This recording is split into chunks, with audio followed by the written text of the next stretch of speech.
Now, today we will read, as in the last lecture we have read on the basis of time, and in that we have read about the interim audit, and we have read about the continuous audit, the advantages we have read. So these were the types of audit. अगर आप लोग ने last lecture नहीं देखा है तो पहले आप लोग वो देख लीजिए, तो आपको ये लेक्चर समझ में आएगा. क्लियर है? Now, today, as in the first lecture, we have read types of audit on the basis of ownership, and in the second lecture, we have read based on time, which were interim audit, and we have read about the continuous audit, and what is the advantages of continuous audit. Now, in this, we will read about the disadvantages of continuous audit. So it's me Sandhya Thakur, assistant professor Grace in Parvati Science College. So disadvantages of continuous audit.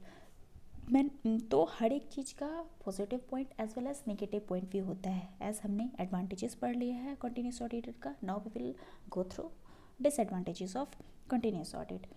तो पहला disadvantages क्या है? It is an expensive as what we have read. जैसे कि interim audit जब हम लोग पढ़ रहे थे तो उसमें क्या था कि वो हमको साल में बस साल के बीच में कर रहा होता है, तो उसमें रेगुलर वे में तो हम लोग को नहीं करना होता है. क्लियर है ये चीज़?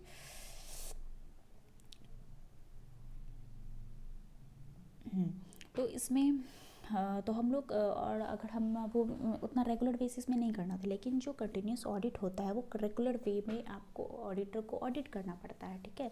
जब वो ऑडिट करते हैं तो वो हमारे लिए क्या हो जाते हैं, वो एक एक्सपेंसिव हो जाते हैं. तो it is expensive system as it may not suit the budget of a small organisation. अगर कोई स्मॉल ऑर्गेनाइजेशन कंटिन्यूस ऑडिट करवाता है तो वो उसके लिए पॉसिबल नहीं होगा कि वो उस ऑडिटर को अफोर्ड कर पाए. ठीक है? तो उसके लिए कंटिन्यूस ऑडिट एक स्मॉल बिजनेस के लिए अनएफोर्डेबल, वो अफोर्डेबल नहीं होगा. ठीक है? तो वो उसके लिए क्या हो जाएगा, एक्सपेंसिव हो जाएगा. तो ये पहला हमारा डिसएडवांटेज है. Second is dislocation of routine work. Frequent visit by auditor में dislocate the smooth flow of officer. अब सपोज ऑफिस में काम चल रहा और उसमें ऑडिटर का कभी मंथली बेसिस पे, कभी फॉरनाइट पर, कभी वीकली बेसिस पर उनका आना, तो ये एक तरह से क्या हो गया, जो भी हम लोग का ऑफिस में जो वर्क चल रहा है उसमें एक तरह का जो भी स्मूथ वर्क चल रहा है, ठीक है, उसमें एक तरह का डिस्टर्बेंस क्रिएट हो जाता है. ठीक है? तो वही बोल रहा है कि dislocations of routine work. Next is your alteration of figure. So after the accounts have been audited, जब ऑडिटेड अकाउंट्स को क्या किया, ऑडिट कर लिया था, फिगर में be fraudulently altered by the staff. ठीक है? जो भी, ठीक है, कंटिन्यूस बेसिस पर सपोज वो तो ऑडिट कर लिया, बाद में तो वो फ्रॉड हो सकता है. वही बोल कि after the accounts have been audited the figure may be fraudulently altered by the staff. Next is losing link in the audit work as the work is not complete. अब क्या होता है कि जो वर्क हो रहा है वो तो कंटिन्यूस बेसिस पर हो रहा है. ठीक है? अब सपोज कुछ वर्क रह गया, वो कंप्लीट नहीं हुआ कंटिन्यूस बेसिस पे. ठीक है? तो ऑडिटर में लूज कंटिन्यू, तो उस केस में क्या हो जाएगा, ऑडिटर तो वो कंटिन्यूटी लूज कर जाएगा and certain question and inquiries may be left unanswered. तो जो भी कुछ क्वेश्चंस होगा या इंक्वायरीज होगा वो क्या हो जाएगा, अनआंसर्ड नहीं हो पाएगा वो. ठीक है? क्योंकि and next is your final audit. अब फाइनल ऑडिट क्या हो? Final audit means when the audit work is conducted after the close of financial year. ठीक है? फाइनल ऑडिट क्या हुआ, जब मेरा फाइनेंशियल ईयर क्या हो गया, सपोज अभी जो क्या क्या चल रहा है आपका, ठीक है, ये ईयर आपका फाइनेंशियल ईयर है अभी. ठीक है? लास्ट ईयर क्या हो जाएगा, अभी क्या 2020, तो 19 से 20 आपके लिए क्या हो जाएगा, वो प्रीवियस ईयर हो जाएगा. और 20 से 21 जब आप टैक्स पे करते हो तो वो हमारा असेसमेंट ईयर हो जाता है. और अभी जो चल रहा है वो क्या हो जाएगा, तो वही बोल रहा है financial audit means when audit work is conducted after the close of financial. जब मेरा फाइनेंशियल ईयर क्लोज हो जाता है. A final audit is commonly understood to be audit which is not commenced until the after the end of financial period and be carried until uncompleted. तो वो work क्या हो जाता है, अनटिल कैरिड आउट किया जाता है. ठीक है? इसमें अब हम लोग पढ़ेंगे कि final audit is commonly understood. कैसे आप समझ सकते हो फाइनेंशियल ऑडिट को, to be audit which is not commence, जो कि शुरुआत नहीं हुआ है. ठीक है? Not commence until after the end of financial period and then it is carried and on complete until completed. Next is your balance sheet audit.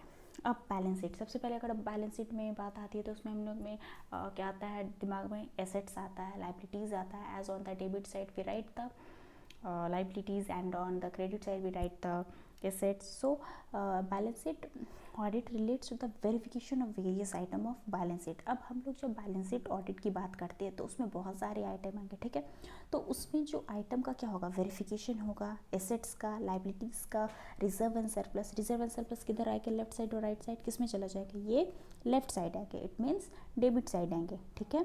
Provision and profits and loss of balance, the procedure under this audit is to follow a backward process, ठीक है। First the item is located in balance sheet and then it is located in additional record of the purpose of work. तो सबसे पहले क्या होता है, ये located किया जाता है बैलेंस शीट में और उसके बाद इसको ऑडिशनल रिकॉर्ड किया जाता है वापस फॉर ऑफ वेरिफिकेशंस। नहीं नाउ अब हम लोग ने पढ़ लिया कि हाँ बेस्ड ऑन, अभी जो मैंने बताया था बेस्ड ऑन टाइम, उसके बेसिस पे इंटरिम ऑडिट, कंटिन्यूस ऑडिट, उसके एडवांटेजेस और डिसएडवांटेजेस फिनिश हो चुके हैं। नाउ अब हम जो लोग थर्ड टाइप्स है, that is based on objectives, we will read about that. तो on the basis of objectives the audit can be of following types.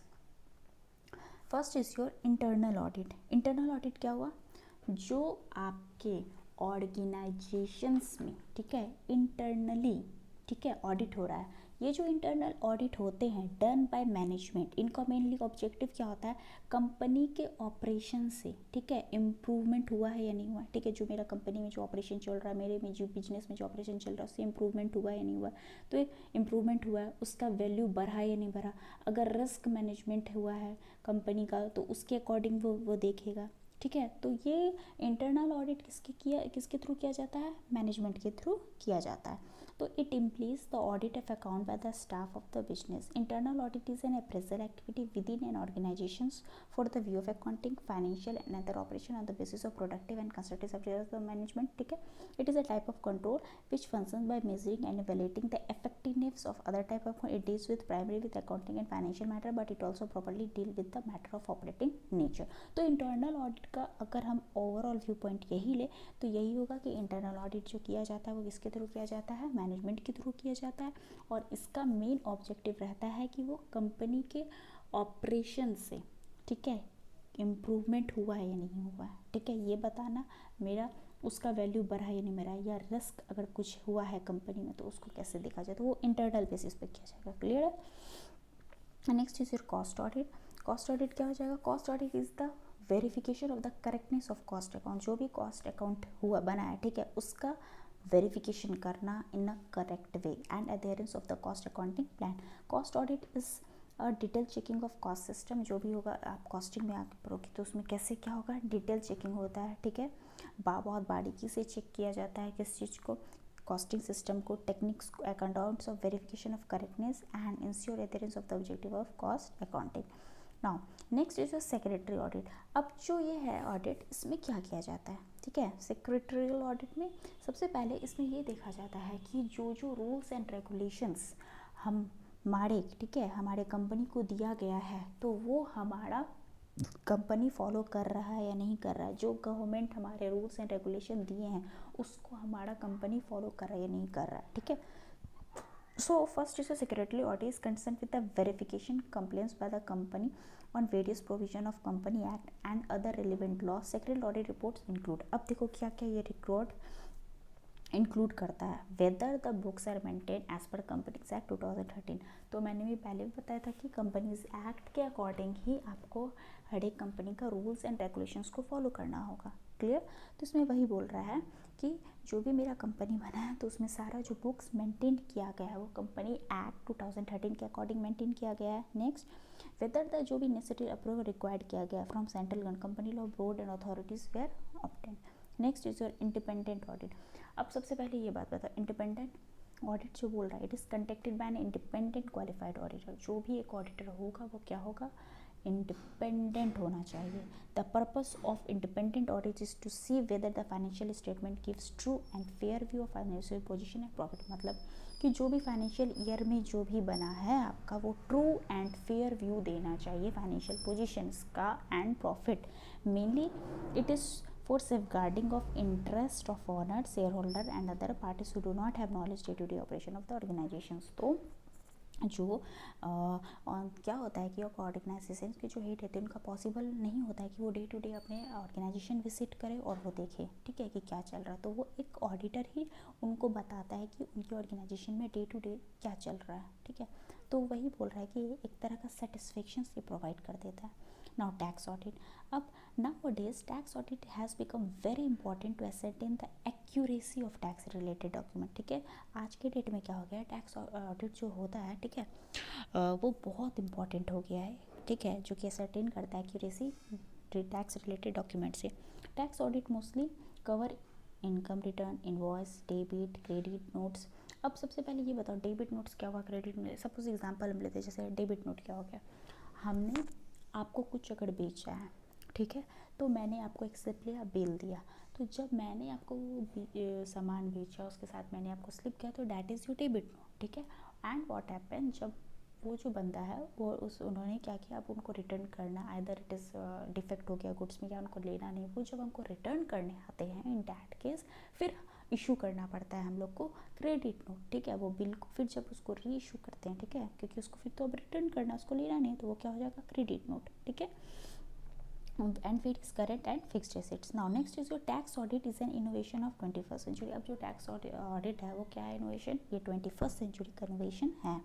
It has added one more chapter in the practice of auditing. अब क्या बोल रहा है कि auditing में भी ये एक तरह का वन मोर एक और चैप्टर ऐड कर दिया गया। Tax audit ensure the validity and credibility tax related documents. ये दो चीज़ बहुत इंपॉर्टेंट है। जो टैक्स ऑडिट है वो क्या सॉर्ट करता है, वैलिडिटी। वैलिडिटी मीन्स एक्यूरेसी, ठीक है, और क्रेडिबिलिटी मीन्स ट्रस्ट वर्दी, किस चीज़ का, टैक्स रिलेटेड डॉक्यूमेंट्स को। So this all for today.